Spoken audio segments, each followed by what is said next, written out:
Hello बच्चों, चलिए प्रश्न देखते हैं। प्रश्न ए का वह न्यूनतम मान ज्ञात कीजिए जिसके लिए अंतराल 1 से 2 के मध्य f(x) x² plus ax plus 1 में प्रदत्त निरंतर फलन निरंतर वृद्धिमान है। तो हमें यहाँ से ज्ञात करना है वह अंतराल में a का न्यूनतम मान। तो यदि हम यहाँ से इसको प्रश्न को करने हेतु हमारे पास हमारी मुख्य अवधारणा देखें तो प्रश्न को करने हेतु हमारे पास यहाँ से हमारी मुख्य अवधारणा कार्य करेगी। f(x) किसी भी अंतराल i में f(x) i में निरंतर वृद्धिमान है। यदि हमारे पास निरंतर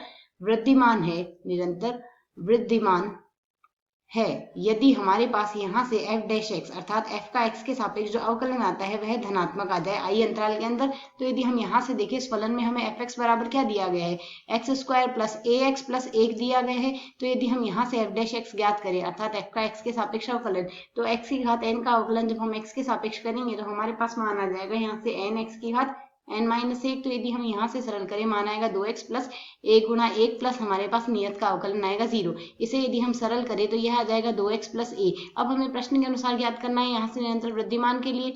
तो यहाँ से यदि f(x) वृद्धिमान है, f(x) निरंतर वृद्धिमान है, निरंतर हमें वृद्धिमान देखना है तो निरंतर वृद्धिमान है तो हमारे पास क्या आएगा, तब हमारे पास f' का मान धनात्मक आएगा, f' का मान 0 से बड़ा आएगा और f' हमारे पास बना है 2x प्लस a का मान 0 से बड़ा आएगा। अर्थात यदि हम यहाँ से इसे सरल करें तो हमारे पास 2x का मान यहाँ से माइनस a से बड़ा आएगा और यदि हम यहाँ से सरल करें तो जो x का मान हमारे पास बन रहा है वह माइनस a/2 से बड़ा होगा। तो यदि हम यहाँ से देखें x का मान हमें अंतराल 1 से 2 के मध्य लेना है तो x का न्यूनतम मान हमारे पास क्या आएगा, यहाँ से न्यूनतम x बराबर न्यूनतम x हमारे पास कितना आ सकता है, न्यूनतम x का मान बराबर आएगा हमारे पास 1 के। न्यूनतम मान यहाँ से अंतराल से 1 ही आ रहा है। अब यदि इसका मान 1 आ रहा है न्यूनतम, तो यहाँ से माइनस a/2 का जो मान आएगा वह हमारे पास यहाँ से 1 से कम आएगा, जिसे यदि हम सरल करें तो माइनस a का जो मान है वह हमारे पास 2 से कम आएगा, जिसे हम सरल करके लिख सकते हैं a का मान जो आएगा वह -2 से बड़ा आएगा। अर्थात a का न्यूनतम मान हमें ज्ञात करना है तो a का न्यूनतम मान हमारे पास यहाँ से क्या हो गया,